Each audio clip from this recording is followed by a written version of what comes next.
넘치기 원합니다. 하나님을 예배하는 복된 주일입니다. 함께 하나님을 예배하며 은혜와 평강이 넘치는 하루가 되셨으면 좋겠습니다. 사도행전을 차례대로 살펴보고 있습니다. 오늘 함께 생각해 볼 본문의 말씀은 사도 바울이 마케도니아와 아가야 지방에서의 제2차 선교 여행을 마무리하고 배를 타고 소아시아에 있는 에베소에 잠시 들렸다가 자신을 파송했던 수리아 안디옥 교회로 돌아간 직후에 에베소에서 일어난 일들에 대한 기록입니다.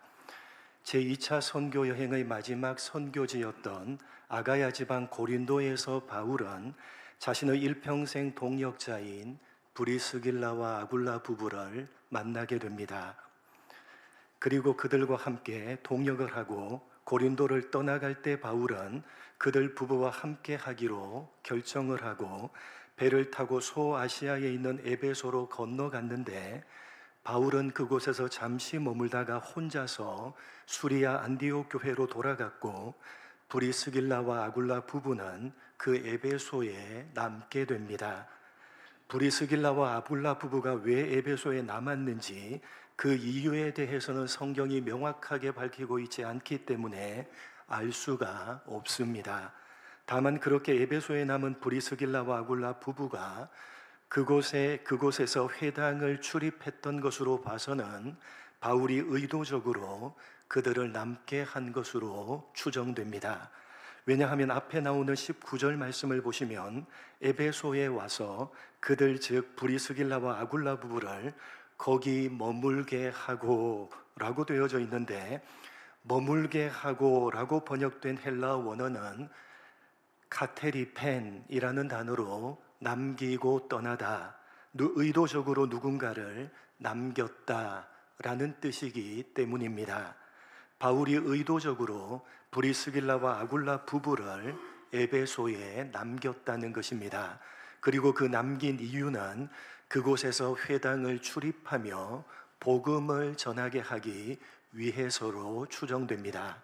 그런데 그렇게 바울이 브리스길라와 아굴라 부부를 남게 하고 수리아로 돌아가고 난 다음에 그곳 에베소에 어떤 한 사람이 방문을 하게 됩니다. 본문 24절입니다. 같이 읽겠습니다. 시작.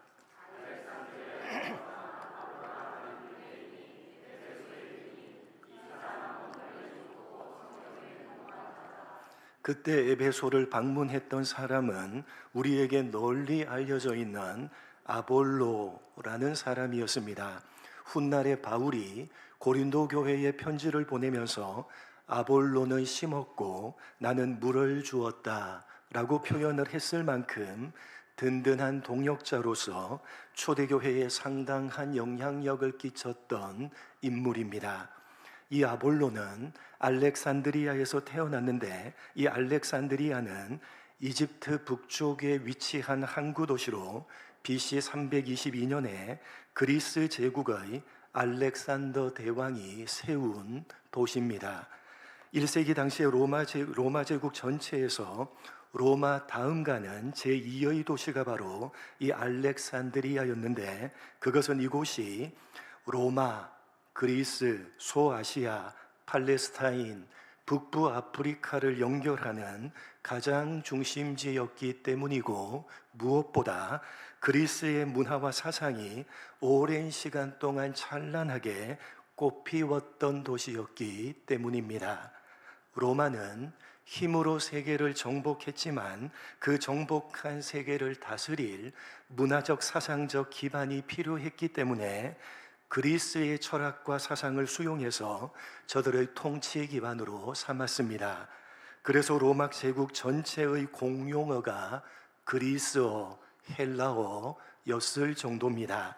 그렇게 정치적으로는 로마가 세계를 정복하고 있었지만 문화적 사상적으로는 그리스가 세계를 지배하고 있었기 때문에 그리스 문화와 사상이 찬란하게 꽃피웠던 도시인 이 알렉산드리아는 당시의 문화적이고 사상적인 면에서 또한 학문적인 면에서 가장 발달했던 최고의 도시였습니다.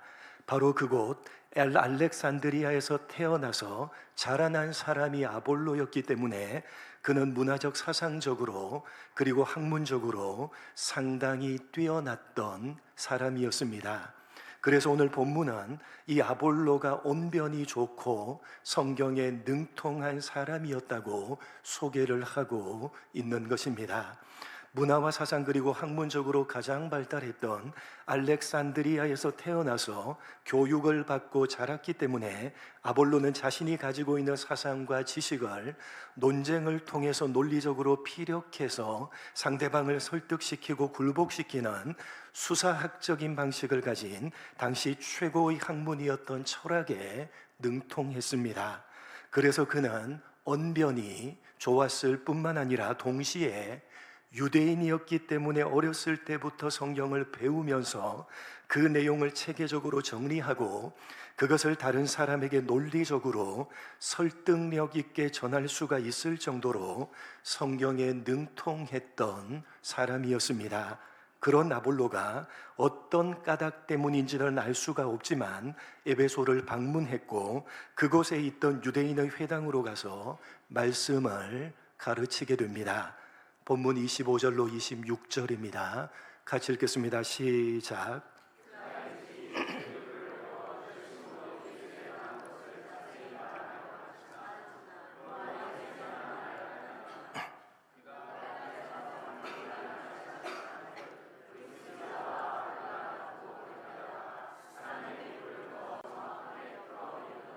논리적으로 상대방을 설득하고 굴복시키는 수사학적인 학문인 철학에 능통했기 때문에 언변이 좋았던 아볼로는 또한 유대인으로서 성경에도 능통했기 때문에 에베소에 있던 유대인의 회당으로 가서 성경 말씀을 가르치게 됩니다.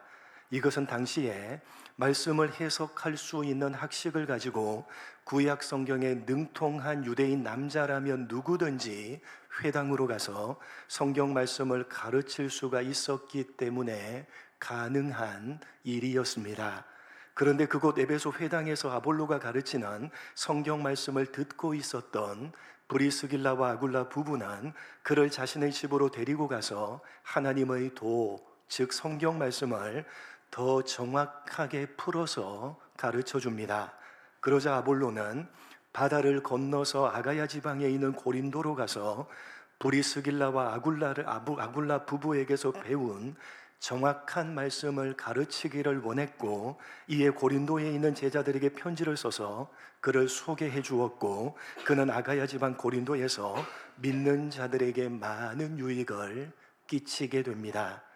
오늘 이 아볼로에 대한 기록에서 우리는 성경 말씀을 바르고 정확하게 이해하는 것이 신앙에 있어서 얼마나 중요한 것인지를 다시 한번 교훈받을 수 있게 됩니다.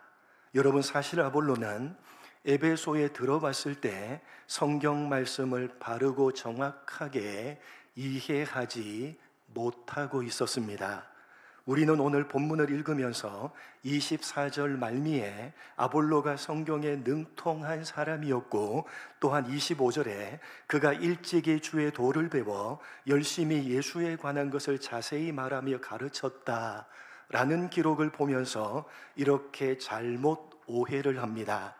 아볼로는 성경 말씀을 잘 아는 사람이었고 예수님에 대해서도 잘 알고 예수님을 믿었던 사람이었구나. 그래서 유대인의 회당으로 가서 예수님을 믿으라고 말씀을 가르치며 전도한 것이구나 라고 잘못된 오해를 하는 것입니다. 여러분, 오늘 본문이 말하고 있듯이 아볼로는 구약 성경에 능통한 사람이었습니다. 그는 유대인이었기 때문에 일찍이, 즉 어렸을 때부터 주의 도를 배웠습니다. 그런데 그는 예수님에 대해서는 몰랐습니다. 물론 아볼로는 예수님에 대해서 들어보기는 했을 것입니다.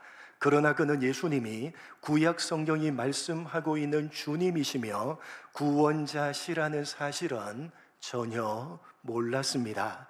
아볼로는 유대인으로서 유대교 신앙을 가지고 어렸을 때부터 구약 성경을 배웠고 학문적으로 뛰어난 사람이었기 때문에 자신이 배운 그 성경 말씀을 체계적으로 잘 정리를 할 수가 있었습니다.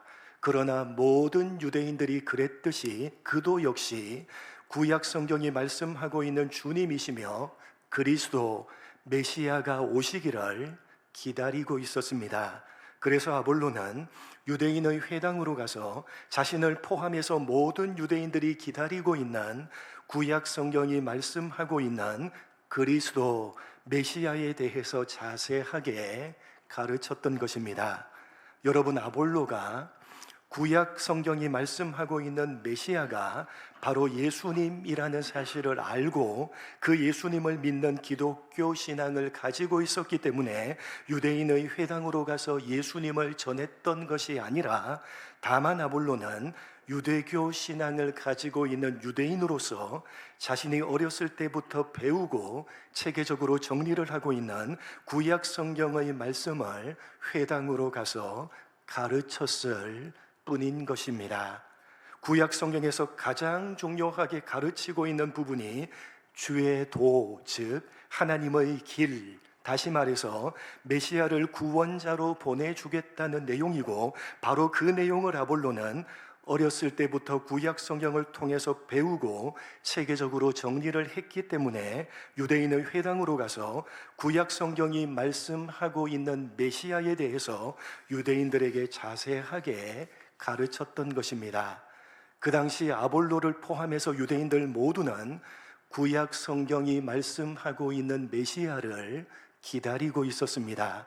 그래서 아볼로는 자신과 모든 유대인들이 여전히 기다리고 있는 그 메시아가 어떤 분이신지에 대해서 구약 성경을 통해서 자세하게 가르쳤던 것입니다.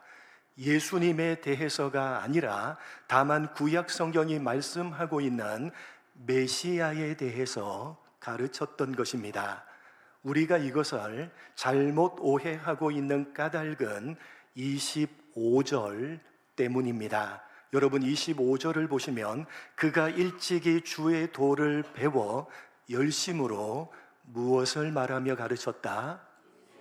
예수에 관한 것을 자세히 말하며 가르치나 라고 되어져 있습니다. 여기 아볼로가 예수에 관한 것을 자세히 말하며 가르쳤다 라고 되어져 있는 부분 때문에 우리가 오해를 하는 것입니다. 그런데 여러분, 이 말씀은 아볼로가 예수님에 관한 것을 자세하게 가르쳤다는 의미가 전혀 아닙니다. 말씀드렸듯이 아볼로는 유대인으로서 다만 구약 성경이 말씀하고 있는 주의 도, 하나님의 길인 메시아에 대해서 자세하게 가르쳤을 뿐입니다. 아볼로는 유대인으로서 자신이 기다리고 있고 또한 모든 유대인들이 기다리고 있는 구약 성경이 말씀하고 있는 주님의 길이신 구원자로 오시는 메시아에 대해서 구약 성경이 어떻게 설명하고 있는지를 자세하게 가르쳤던 것입니다. 그런데 그가 가르쳤던 그 메시아에 대한 내용이 다름 아닌 예수님에 관한 것이었다고 오늘 성경 본문이 설명을 하고 있는 것입니다. 아볼로가 예수님에 대해서 가르쳤다는 의미의 말씀이 아니라 아볼로가 가르친 그 메시아에 대한 내용이 사실은 예수님에 관한 내용이었다고 성경 본문이 설명을 덧붙이고 있는 것입니다. 이해가 되십니까? 여러분, 구약 성경이 말씀하고 있는 주님의 길인 메시아에 대한 설명은 누구에 대한 설명입니까? 누구에 대한 설명입니까? 예수님에 대한 설명입니다. 그런데 유대인들은 구약 성경을 통해서 그런 예수님에 대한 설명을 읽고 들으면서도 그 메시아가 예수님이라는 사실을 알지 못했으며 인정하지 않았고 여전히 메시아를 기다리고 있었습니다. 유대인이었던 아볼로도 마찬가지였습니다. 그래서 오늘 본문은 우리가 아볼로가 구약 성경이 말씀하고 있는 가장 중요한 내용인 주님의 길인 메시아에 대해서 열심히 말하면서 자세하게 가르쳤는데, 그가 가르쳤던 그 말씀은 사실은 예수님에 관한 것이었다고 설명을 덧붙이고 있는 것입니다. 그래서 25절 마지막에 성경은 이것을 분명히 하고 있습니다. 여러분, 25절 마지막을 보시면 아볼로가 주의 도를 열심히 자세하게 가르치기는 했지만 그는 다만 무엇만 알았을 뿐이다, 요한의 세례만 알았을 뿐이다 라고 지적을 하고 있는 것입니다. 한마디로 말하면 아볼로는 예수님이 그리스도 메시아라는 사실을 알지 못하고 있었다는 성경의 지적입니다. 여러분, 여기서 말하는 요한의 세례란 도대체 어떤 세례입니까? 이런 세례입니다. 마태복음 3장 11절로 12절입니다. 같이 읽겠습니다. 시작.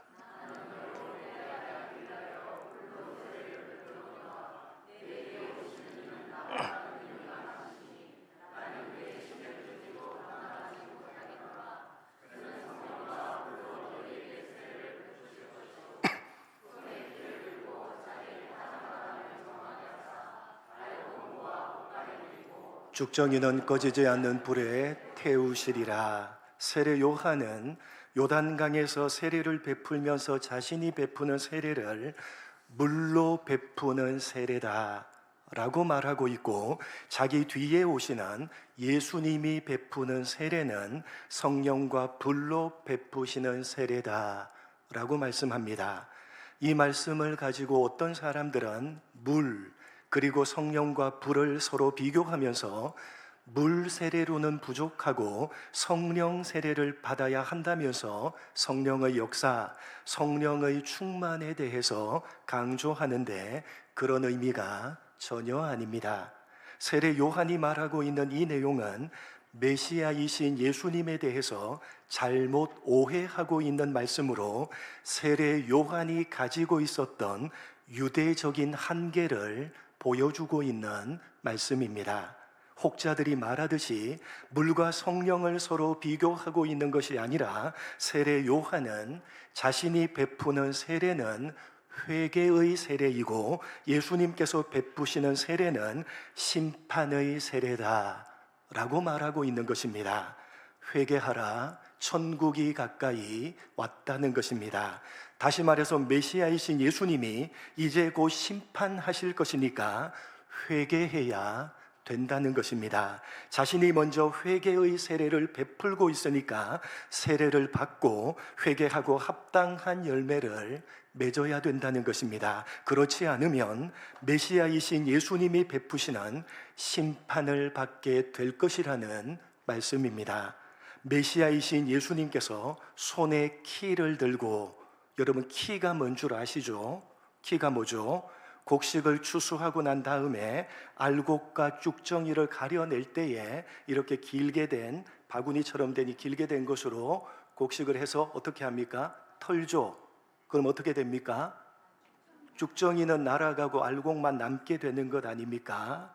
그렇게 장차 메시아이신 예수님께서 쭉정이를 가려서 불로 태워서 심판을 하실 것인데, 그 전에 회개의 세례를 받고 회개하고 합당한 열매를 맺어야 한다는 것입니다. 그러니까 세례 요한은 구약 성경이 말씀하고 있는 메시아가 바로 예수님이라는 사실을 유일하게 알아본 사람이기는 했지만, 그 메시아가 하시는 구원이 어떤 것인지에 대해서는 제대로 알지 못했던 것입니다.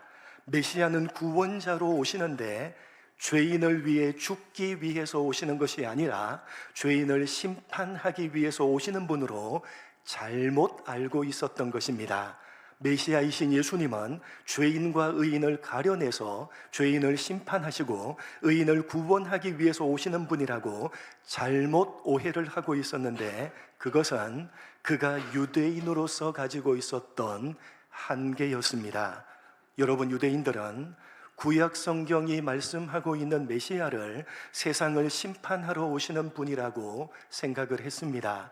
율법을 지키고 있는 의인인 유대인들과 악인인 이방인들을 가려내서 악인들을 심판하시고 의인인 유대인들을 구원해서 그들로 가장 부강한 나라로 만들어주기 위해서 메시아가 오신다고 잘못 생각을 했던 것입니다. 그래서 유대인들은 메시아를 세상을 심판하기 위해서 오시는 분으로 기대하며 기다리고 있었고, 유대인이었던 세례 요한도 마찬가지였습니다. 그래서 이 이후에 감옥에 갇혔을 때 세례 요한은 그 감옥에서 자신들의 제자들로부터 예수님에 대한 소식을 전해 듣고 예수님의 메시아 되심을 의심했던 것입니다. 자신의 제자들을 예수님께 보내서 오실 그이가 당신이십니까? 성경이 말씀하고 있는 메시아가 진짜 당신이 맞으십니까? 라고 의심의 질문을 던졌던 것입니다. 감옥에서 제자들에게 전해 들었던 예수님의 모습이 자신이 생각하고 기대했던 심판자의 모습이 아니었기 때문에 예수님의 메시아 되심에 대해서 의심의 질문을 던졌던 것입니다.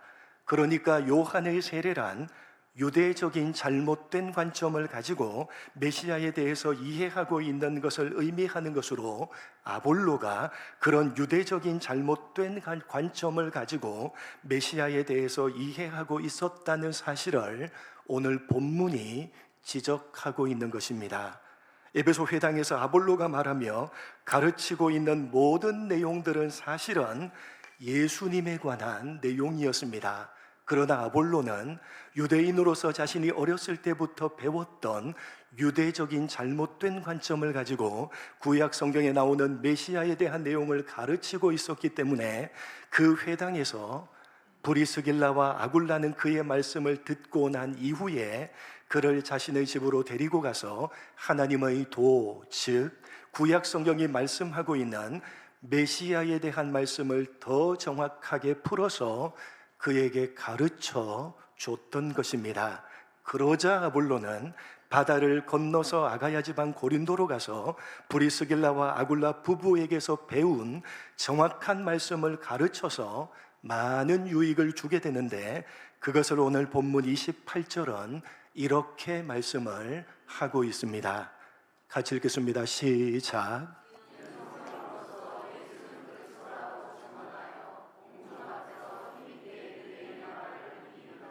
이는 성경으로서 예수는 그리스도라고 증언하여, 이전에 에베소에서 유대인의 회당에서는 예수는 그리스도라고 말하지 않았습니다. 몰랐기 때문입니다. 브리스길라와 아굴라 부부로부터 정확하게 성경 말씀을 배우고 난 직후에 이제 고린도로 가서 성경으로서 예수는 그리스도라고 증언하며 공중 앞에서 힘있게 유대인들의 말을 이겼다고 되어져 있는 것입니다. 성경 말씀을 정확하게 배우고 난 이후에야 비로소 아볼로는 유대인으로서 자신이 어렸을 때부터 배워서 알고 있던 구약 성경이 말씀하고 있는 그 메시아 그리스도가 바로 주 예수님이시라고 힘있게 전했던 것입니다. 여러분, 오늘 살펴본 이 아볼로를 중심으로 하는 본문의 기록을 통해서 우리는 신앙에 있어서 매우 중요한 사실 한 가지를 다시 한번 새삼 깨닫게 됩니다. 그것은 우리가 가지고 있는 기독교 신앙을 철저하게 기록된 성경 말씀이 그 중심이 되어야 한다는 사실입니다. 여러분, 아볼로는 자신이 태어나고 자라난 고향에서 바다를 건너서 멀리 떨어진 낯선 땅, 낯선 도시인 에베소에 갔을 때 회당을 찾았고, 그 회당에서 낯선 사람들 앞에서 담대하게 성경 말씀을 가르칠 정도로 신앙에 대한 열정과 열심을 가지고 있었던 뜨거운 사람이었습니다. 그러나 신앙에 있어서 그런 열정과 열심보다 훨씬 더 중요한 것은 기록된 성경 말씀에 대한 올바른 이해라고 오늘 본문이 우리 모두에게 교훈하고 있는 것입니다. 물론 여러분, 신앙에 있어서 열정과 열심은 반드시 필요한 것입니다. 여러분, 신앙에 있어서 열정과 열심은 반드시 필요한 것입니다. 여러분은 신앙에 대한 열정과 열심을 가지고 있으십니까? 열정과 열심을 모두 다 잃어버리고 메마르고 몸이 건조한 냉랭한 마음으로 그저 습관적으로, 그저 기계적으로 신앙생활을 하고 있는 것은 아니신지 스스로의 신앙을 되돌아보시고 신앙에 대한 열정과 신앙에 대한 열심을 회복하시기 바랍니다. 그런데 여러분, 그러한 신앙에 대한 열정과 열심은 무엇으로 회복이 되느냐? 하나님이 누구신지를 알고 그 하나님을 생생하게 대면해서 만날 때에 회복이 되는 것입니다. 하나님을 생생하게 대면해서 만날 때 회복이 되는 것입니다. 그렇다면 어떻게 하나님이 누구신지를 알고 그 하나님을 생생하게 대면해서 만날 수가 있는 것이냐? 그것은 하나님께서 직접 당신이 누구신지를 분명하게 계시해 주신 기록된 성경 말씀을 깊이 읽고 하나님에 대해서 바르게 이해하게 될 때에 성경을 통해서 문자로 알게 된 그 하나님이 우리들의 삶 가운데 살아서 역사하고 계시는 분이심을 진리의 영이신 성령 하나님께서 우리를 생생하게 대면해서 만나 주심으로 알게 해 주시는 것입니다. 그때에 비로소 신앙에 대한 열정과 열심이 우리에게 회복되어지는 것입니다. 뿐만 아니라 그렇게 회복되어진 신앙에 대한 열정과 열심은 오직 기록된 성경 말씀을 통해서만 유지가 되고 기록된 성경 말씀을 통해서만 의미 있게 사용되어지는 것입니다. 왜냐하면 신앙에 대한 열정과 열심은 올바른 방향성을 가질 때에만 의미가 있어지기 때문이고 그러한 신앙에 대한 올바른 방향성은 오직 기록된 성경 말씀이 결정하는 것이기 때문입니다. 여러분, 제가 자주자주 예를 드는 것이지만 한 번 더 예를 듭니다. 여러분, 우리 교회에서 오금역으로 가기 위해서는 교회 문을 나가서 왼쪽 방향으로 가야 됩니까? 오른쪽 방향으로 가야 됩니까? 교회 처음 오셨습니까? 오금역으로 가려고 하는 겁니다. 교회 문을 나가서 왼쪽으로 가야 됩니까? 오른쪽 방향으로 가야 됩니까? 왼쪽 방향으로 가야 됩니다. 그런데 방향을 잘못 잡아서 오른쪽 방향으로 가게 되면 열심과 열정을 부리면 부릴수록 점점 어떻게 됩니까? 목적지와는 멀어지는 겁니다. 그렇죠? 열정과 열심이 필요합니다마는 방향이 제대로 되었을 때 열정과 열심이 의미가 있는 겁니다. 방향이 잘못되면요, 열정과 열심은 오히려 독이 되는 겁니다. 부리면 부릴수록 목적지와는 멀어져서 생고생해서 다시 와야 되는 것 아닙니까? 방향이 잘못되면 열정과 열심은 부리면 부릴수록 유익이 아니라 독이 되어 버리는 것입니다.